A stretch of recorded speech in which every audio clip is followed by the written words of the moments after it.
রজব, শাবান, রমজান এবং জিলহজ এই চারটা মাসকে কোরআনে আল্লাহ রাব্বুল আলামিন আশরুল হারাম বলেছেন। এবং কোরআনে আল্লাহ রাব্বুল আলামিন ইরশাদ করেছেন যে আকাশমণ্ডলী এবং পৃথিবী সৃষ্টির দিন থেকেই আল্লাহর কাছে গণনায় মাস হবে 12টি। কতটি? এটা আল্লাহর সিদ্ধান্ত। মাস হবে কয়টা? 12টা। আল্লাহ পাক কোরআনে ঘোষণা দিয়েছেন, এই জন্য 12 মাস। পৃথিবীতে এই নিয়মকে পরিবর্তন করার ক্ষমতা কারো নাই। এবং এই 12টি মাসের মধ্যে আল্লাহ রাব্বুল আলামিন বলছেন যে 4টি মাস হচ্ছে বিশেষ মাস, সম্মানিত মাস বা নিষিদ্ধ মাস। দুই দিক থেকে হারাম শব্দের দুইটা অর্থ হয়, একটা হচ্ছে সম্মানিত আর একটা হচ্ছে হারাম মানে কি? নিষিদ্ধ। আমরা বলি না যে এটা হারাম, হারাম মানে নিষিদ্ধ। আবার আমরা বলি বাইতুল হারাম, হেরেম শরীফ, তার মানে সম্মানিত বাইতুল্লাহ। একই শব্দের দুইটা অর্থ। কয়টা? একটা হচ্ছে হারাম মানে নিষিদ্ধ, আর একটা হচ্ছে হারাম মানে সম্মানিত। এই 4টা মাসের বেলায় দুইটাই শব্দই প্রযোজ্য, দুইটা অর্থই প্রযোজ্য। আল্লাহ রাব্বুল আলামিন যে কারণে এটাকে হারাম মাস বলেছেন, এর দুইটারই বাস্তবতা রয়েছে।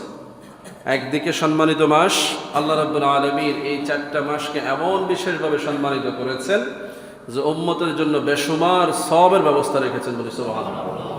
আমরা সকলেই জানি রজব মাস আসলে রাসূলুল্লাহ সাল্লাল্লাহু আলাইহি সাল্লাম দোয়া করতেন যে আল্লাহ আমাকে রজব এবং শাবান মাসে বরকত দেন, রমজান মাসে পৌঁছে তৌফিক দেন। দোয়াটা আমরা জানি তো কেমন?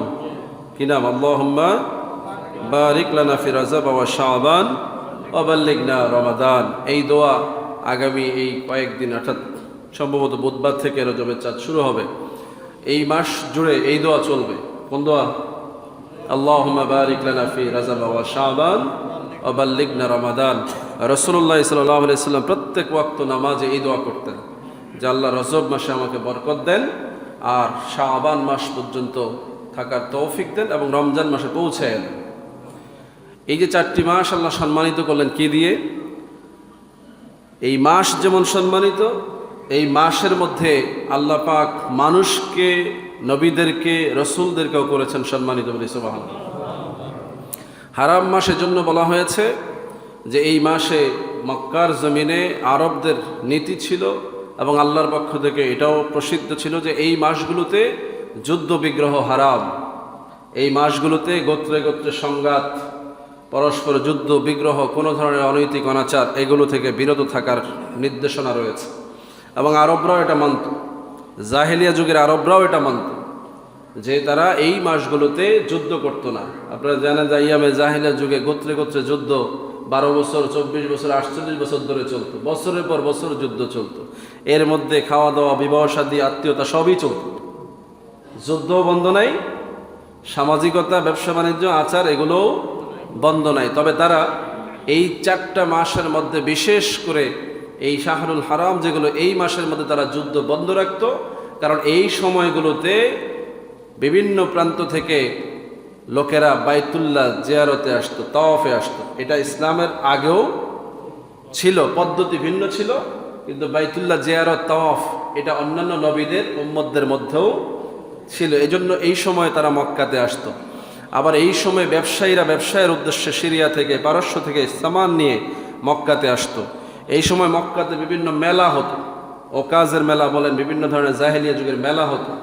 এই সময়ই বা মক্কা থেকে সামান নিয়ে আবার মক্কার মানুষজন সিরিয়ার উদ্দেশ্যে ব্যবসায় যেত। বুঝতে পারছি? এই জন্য তারা এই সময় যুদ্ধবিরতি রাখত, অর্থাৎ এই সময় যুদ্ধ বিগ্রহ নিষিদ্ধ ছিল। আর আল্লাহর পক্ষ থেকে শাহরুল হারাম কেন? যে আল্লাহ রাব্বুল আলামিনের প্রিয় হাবিব বলছেন, কোরআনের মাধ্যমে আমাকে নির্দেশনা দিয়েছেন, রজব মাস, শাবান মাস এগুলো সওয়াবের মাস, রমজান মাস তো পরিপূর্ণ সওয়াবের মাস, এবং জিলহজ মাস হজের মাস। সুতরাং এই সময়গুলোতে সকল ধরনের পাপাচারকে নিষিদ্ধ করে দিয়েছেন। সুবহানাল্লাহ বলবেন না? এই মাসগুলোতে বিশেষ করে উম্মত সতর্ক থাকবে, এই মাসগুলোতে যেন কোনো গুনাহ না হয়। এটা আল্লাহর পক্ষ থেকে এই দিক থেকে হারাম। আর এই মাসগুলো সম্মানিত হয়েছে কিভাবে? রজব মাসের ব্যাপারে রাসূলুল্লাহ যেভাবে ইজ্জত দিয়েছেন যে আল্লাহ রজব শাবানে বরকত দেন, তার মানে এগুলো কিসের মাস? বরকতের মাস। বরকত সব মাসে আছে, কিন্তু রাসূল স্পেশালি বরকত চেয়েছেন, আল্লাহুম্মা বারিক লানা, আল্লাহ আমাদেরকে বরকত দেন ফি রজব ওয়া শাবান, এই রজব শাবানের মধ্যে। তার মানে এই মাসে আল্লাহ বরকত অবশ্যই দিবেন। এই বরকত কিভাবে দিলেন? নবীজির এই দোয়াকে আল্লাহ রাব্বুল আলামিন বিশেষভাবে মঞ্জুর করলেন। সুবহানাল্লাহ। রাসূলুল্লাহ সাল্লাল্লাহু আলাইহি সাল্লামকে আল্লাহ রাব্বুল আলামিন রাহমাতুল লিল আলামিন করে জমিনে পাঠিয়েছেন। তাকে আল্লাহ কি বরকত দিবেন? আল্লাহ রসুলকে এমন বরকত দিলেন যে এই রজব মাসের 27 তারিখ রাত্রিতে মেরাজের রজনীতে আরশে আজিমে নিয়ে গেলেন। বলি সুবহানাল্লাহ। আজিম বরকত দিয়ে দিলেন, কি বলেন ঠিক না? এত বরকত দিলেন যেটা নবীদের সব রসুলদের মধ্যে শ্রেষ্ঠ মর্যাদা। তাহলে রসুলের এই দোয়ার বরকতে রসুল্লাহ আল্লাহর কাছ থেকে যে শ্রেষ্ঠ বরকত পেয়েছেন সেটা হচ্ছে মেরাজ। এই মেরাজে গেলেন, আল্লাহ আরো বরকত দিয়ে দিলেন, উম্মতকে বরকতময় করলেন। আল্লাহ রাব্বুল আলামিন নামাজের হাদিয়া দিয়ে দিলেন। সুবহানাল্লাহ। মেরাজ থেকে ফিরে আসলেন রাসূলুল্লাহ সাল্লাল্লাহু আলাইহি সাল্লাম, নামাজের ঘোষণা দিয়ে দিলেন। নামাজ কায়েম হয়ে গেল, নামাজ শাবান মাস জুড়ে পড়া হলো, এরপরে রমজান ফরজ হয়ে গেল। সুবহানাল্লাহ। এই দোয়ার বরকত, এই যে বরকত, কথা বুঝতে আসছে কিনা? বারিক লানা যে বলেছেন আল্লাহ বরকত দেন, নবী বরকত চাইবেন আর আল্লাহ বরকত দিবেন না, এটা হতে পারে? নবী দোয়া করেছেন, আল্লাহ বরকত দিয়েছেন। উম্মত দোয়া করবে, আল্লাহ উম্মতকেও বরকত দিবে। এই বিশ্বাস যাদের আছে তারা রজব শাবানে আল্লাহর কাছে বেশি বেশি বরকত কামনা করবে এবং আল্লাহ তাদেরকে বরকত দিবেন ইনশাআল্লাহ। এই দোয়া যেমন করবেন, পাশাপাশি শাহরুল হারাম হিসাবে এই মাসগুলোর মর্যাদা সম্মান বহাল রাখতে হবে, গুনাহ থেকে বেঁচে থাকতে হবে, পাপাচারগুলো নিষিদ্ধ করে দিতে হবে। সমাজের মধ্যে যেই সকল কাজগুলো ইসলাম বিরোধী, যেই সকল কাজগুলো অনইসলামিক, যেই কাজগুলো শরিয়া বিরোধী, যেই কাজগুলো অনৈতিকতার মধ্যে পড়ে, এরকম সব কাজ বন্ধ করে দিতে হবে। তাইলে আল্লাহর পক্ষ থেকে ঘোষিত সেই শাহরুল হারামের মর্যাদা দেয়া হবে। দেখেন, এই শাহরুল হারামের মর্যাদা দিতে গিয়ে হাজী সাহেবরা যখন হজ করতে যায়, জিলহজ মাসের 1 তারিখ থেকে শুরু করে 14-15 তারিখ পর্যন্ত, যতক্ষণ পর্যন্ত তারা মুহরিম অবস্থায় থাকে, এই সময় তাদের কাছে অনেক হালাল বিষয়ও হারাম করে দেওয়া হয়েছে। কথা বুঝতেছেন? এগুলোকে জেনায়াত বলে, নিষিদ্ধ কার্যাবলী বলে। অন্য সময় এগুলো জায়েজ হলেও মুহরিম অবস্থায় এই কাজগুলো করা যাবে না। যেমন এই সময় স্ত্রী সহবাস করা যাবে না, মুহরিম অবস্থায় নখ কাটা যাবে না, চুল কাটা যাবে না, শ্যাম্পু বা সুগন্ধি ব্যবহার করা যাবে না, সেলাইকৃত জামা কাপড় পরিধান করা যাবে না, মাথার চুল কাটা যাবে না। এই সময়ে হজের কার্যাবলী ছাড়া অন্যান্য কাজগুলো হাজীদের জন্য নিষিদ্ধ। পশু শিকার করা যাবে না, শিকারের প্রতি ইশারা ইঙ্গিত করা যাবে না, রফাস ফুসুক জিদাল করা যাবে না, অর্থাৎ বাজে কথা অশ্লীল কথা বলা যাবে না, ফুসুক মানে পাপাচার করা যাবে না, জিদাল মানে ঝগড়াঝাটি করা যাবে না। এই কাজগুলো অন্য সময় টুকটাক করার সুযোগ থাকলেও হজের হাজীদের জন্য মুহরিম অবস্থায় নিষিদ্ধ, হারাম। সুবহানাল্লাহ বলবেন না? তাহলে আল্লাহর বলা কথার আলোকে আল্লাহ এই মাসগুলোকে সাজিয়ে দিয়েছেন বলি সুবহানাল্লাহ। মেরাজের ঘটনা বিস্তারিত আলোচনার সুযোগ সামনে আসবে, যেহেতু রজব মাস আসতেছে, রজবে মেরাজের আলোচনা আসবে। আমরা কম বেশি জানি এই রজব মাসের বরকত আল্লাহ যে আমাকে আপনাকে দিবেন, আমাদের কি দরকার, আমরা কি বরকত চাই, এই ব্যাপারে আমাদেরকে সিদ্ধান্ত নিতে হবে। কি বলেন ঠিক না? রাসূলুল্লাহ সাল্লাল্লাহু আলাইহি সাল্লাম বরকত চেয়েছেন, আল্লাহ রাব্বুল আলামিন রাসূলের মর্যাদা বাড়িয়ে দিয়েছেন, উম্মতকে নামাজের হাদিয়া দিয়েছেন, রমজানের বরকত দিয়েছেন, হজ ফরজ করে দিয়েছেন, বেশুমার ইবাদত দিয়ে আল্লাহ উম্মতের জীবনকে বরকতময় করে দিয়েছেন। সুবহানাল্লাহ। তাহলে এই সময়ে এই ইবাদতগুলো যথাযথভাবে পালন করা বরকতের শুকরিয়া আদায়। কি বলেন ঠিক না? আপনি বরকত পেয়ে শুকরিয়া আদায় করবেন, তো বরকত পাওয়ার যিনি সবচেয়ে বেশি হকদার ছিলেন মুহাম্মদুর রাসূলুল্লাহ সাল্লাল্লাহু আলাইহি সাল্লাম, আল্লাহ তাকেই তো সকল নিয়ামত দিয়ে দিয়েছেন বলি সুবহানাল্লাহ। আল্লাহ বলেন নাই যে রাসূল আকমালতু আলাইকুম দীনা, যে আজকে যত কিছু দিয়েছি সমস্ত নিয়ামত আমি পূরণ করে দিয়েছি। রাদিতু লাকুমুল ইসলাম দীনা, আপনার উপরে যে ইসলাম দিয়েছি তার উপরে আমি সন্তুষ্ট হয়ে গেছি। ওয়া আতমামতু আলাইকুম নিআমাতি, এবং যত নিয়ামত দেয়া দরকার সমস্ত নিয়ামত দেয়া সম্পূর্ণ করেছি বলি সুবহানাল্লাহ। কিচ্ছু আর বাকি রাখি নাই। আমার তরফ থেকে যা নিয়ামত বরাদ্দ দেওয়ার ছিল, সর্বশ্রেষ্ঠ মহা মানব হিসাবে, সর্বশ্রেষ্ঠ মর্যাদার নবী এবং রসুল হিসাবে আপনাকে আমি সবটাই দিয়ে দিয়েছি। সুবহানাল্লাহ।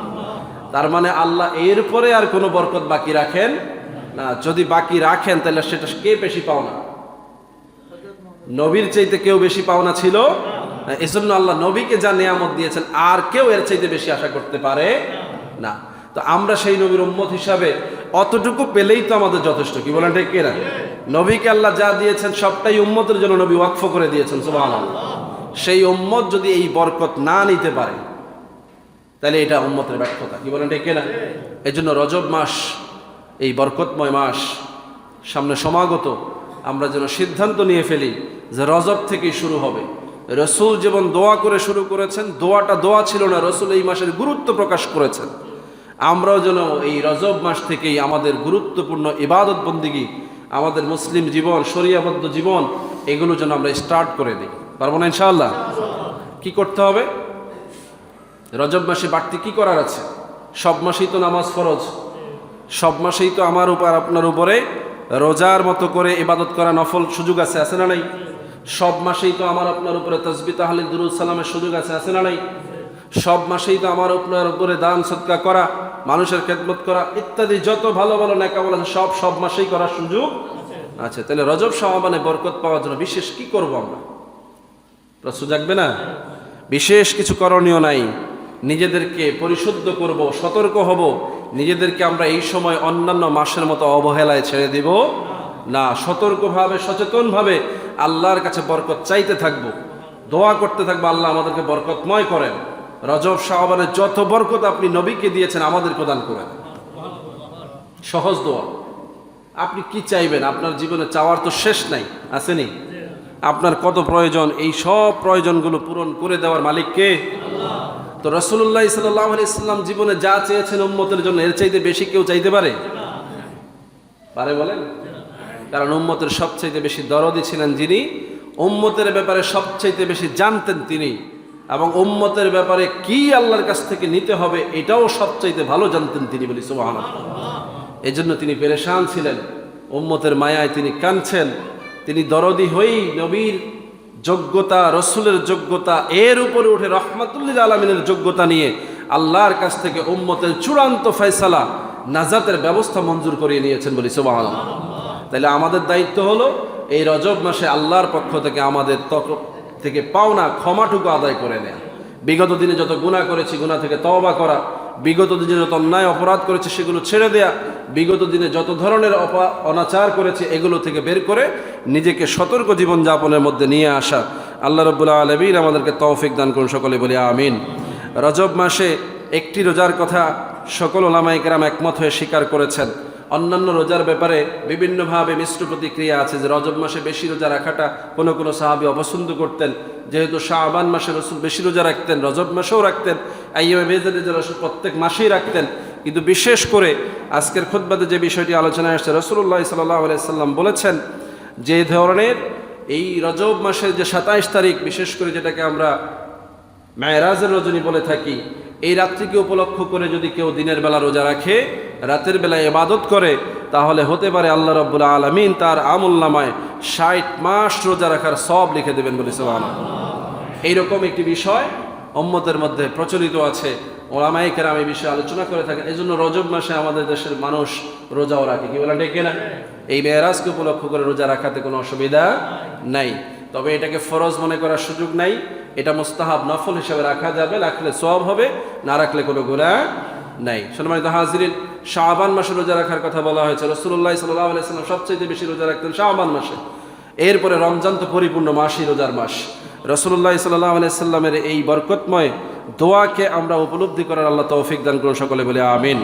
রাসূলুল্লাহ সাল্লাল্লাহু আলাইহি ওয়াসাল্লাম এই হারাম মাসগুলোতে, সম্মানিত মাসগুলোতে বেশি বেশি করে উম্মতের জন্য দোয়া করতেন, কারণ এই মাসগুলোতে আল্লাহ উম্মতের নাজাতের ফয়সালা বেশি রেখেছেন, সুবহানাল্লাহ। একদিকে মেরাজের রজনী, যেই রাত না হলে আজকের এই নামাজ আমাদের কাছে আসতো না, কি বলেন ঠিক না?